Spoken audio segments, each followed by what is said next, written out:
Assalamualaikum. Kita jumpa lagi dalam sesi PDPR Mata Pelajaran Bahasa Melayu. Pada hari ini, kita akan belajar menulis maklumat.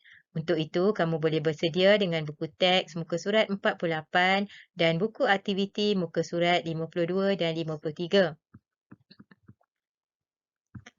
Sebelum kita lihat buku teks, cikgu ingin menarik perhatian kamu tentang beberapa jenis buah-buahan yang cikgu sediakan di sini. Mungkin ada yang kenal buah ini dan mungkin ada yang tidak kenal dengan buah-buahan yang telah cikgu sediakan ini. Okey, yang pertama, ini. Adakah kamu tahu ini buah apa? Dia seakan-akan buah rambutan tetapi bukan buah rambutan. Ini ialah buah, betul, ada yang kenal. Buah pulasan.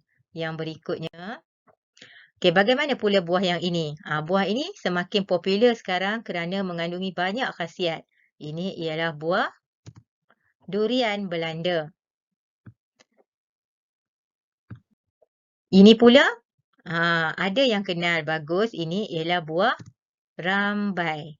Dan yang terakhir sekali, ini pula buah, bagus, ada yang kenal, ini ialah buah nona.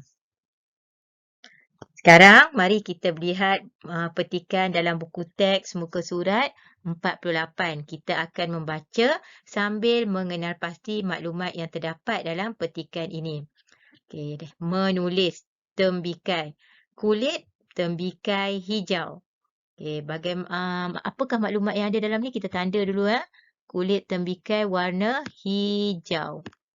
Isi tembikai berwarna merah dan ada juga yang berwarna kuning. Kita tanda isi dia warna merah dan ada juga yang berwarna kuning. Rasa buah ini manis. Rasanya manis. Tembikai boleh dimakan begitu sahaja. Maklumatnya ialah boleh dimakan begitu sahaja. Selain itu, tembikai juga boleh dibuat jus. Boleh dibuat jus. Tembikai kaya dengan vitamin A dan vitamin C. Ini maklumatnya mengandungi vitamin A dan vitamin C. Vitamin ini diperlukan untuk mencegah penyakit. Dapat mencegah penyakit vitamin A dan vitamin C ni. Antaranya termasuklah sakit kepala dan penyakit kulit. Itu contoh saja. Seterusnya, mari kita lengkapkan maklumat dalam gambar rajah di bawah. Tembikai. Okey, mula-mula maklumat yang diperlukan ialah rupa. Bagaimanakah rupa buah tembikai? Yang pertama berkulit hijau dan yang kedua, bagaimana isi dia tadi? Isi buah tembikai, okey, bagus, ada yang ingat, berwarna merah atau kuning. Kemudian, cara makan buah tembikai. Yang ni cikgu rasa ramai yang tahu sebab ramai yang suka makan buah tembikai. Yang pertama ialah boleh dimakan begitu sahaja dan yang kedua, dibuat jus. Okey, bagaimana pula dengan khasiat buah tembikai? Buah tembikai tadi mengandungi, yang pertama, mengandungi vitamin A dan yang kedua, mengandungi vitamin C. Sekarang kamu dah pandai mencatat maklumat berdasarkan bahan. Mari kita buat latihan dalam buku aktiviti pula. Buku aktiviti muka surat 52, tajuknya menu berkhasiat. Di sini telah disediakan dua jenis menu, iaitu untuk sarapan dan untuk makan tengah hari. Untuk sarapan pada pukul 6.45 pagi, kita ada bijirin, tembikai, roti bakar, telur dan susu. Untuk makan tengah hari pada pukul 1 tengah hari pula, kita ada agar-agar, sup sayur, nasi kukus, ikan bakar dan jus buah.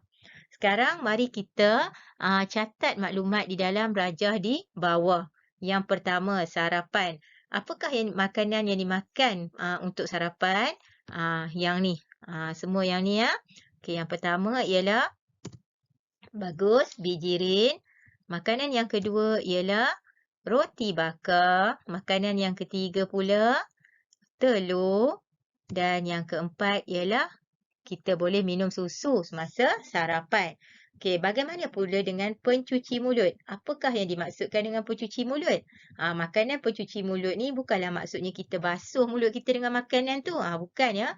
Makanan pencuci mulut ni ialah makanan yang dimakan selepas kita makan makanan utama. Biasanya lepas kita makan, mulut kita ataupun lidah kita mungkin akan berasa pedas, masam, masin dan sebagainya. Kita nak jadikan mulut kita kembali selesa, segar, biasanya kita akan makan makanan pencuci mulut ini. Makanan pencuci mulut ini biasanya terdiri daripada buah-buahan ataupun kuih. Bila kita makan, kita rasa segar, rasa selesa. Apakah makanan pencuci mulut semasa sarapan dalam menu ini? Pandai. Buah tembikai. Bila kita makan buah tembikai, kita rasa segar je. Betul tak?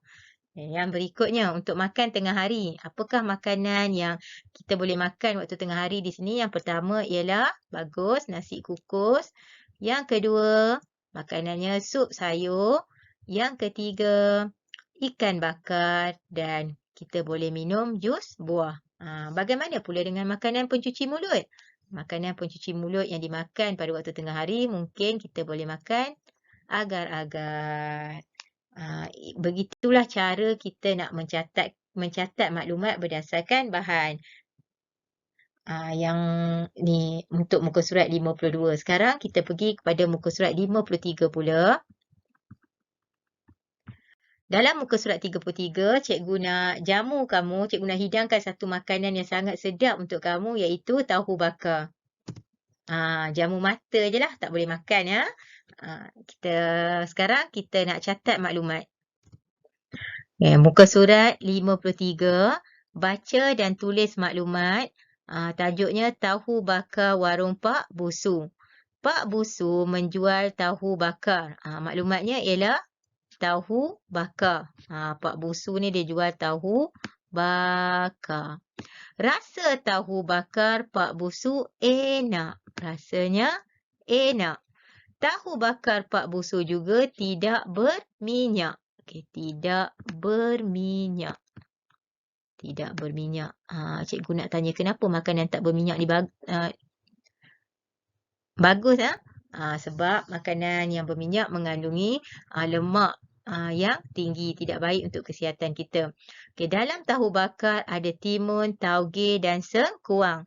Sayur-sayuran ini mengandungi vitamin. Kelebihan dia ialah mengandungi vitamin. Tahu bakar ini dimakan dengan kuah kacang. Maklumat yang di dalam ni dimakan dengan kuah kacang. Kacang mengandungi protein yang berguna untuk membina tubuh.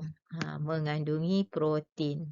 Ini kita dah catat maklumat yang terdapat dalam petikan ni ada banyak, tapi dalam gambar rajah ni dia cuma nak maklumat tentang kelebihan tahu bakar.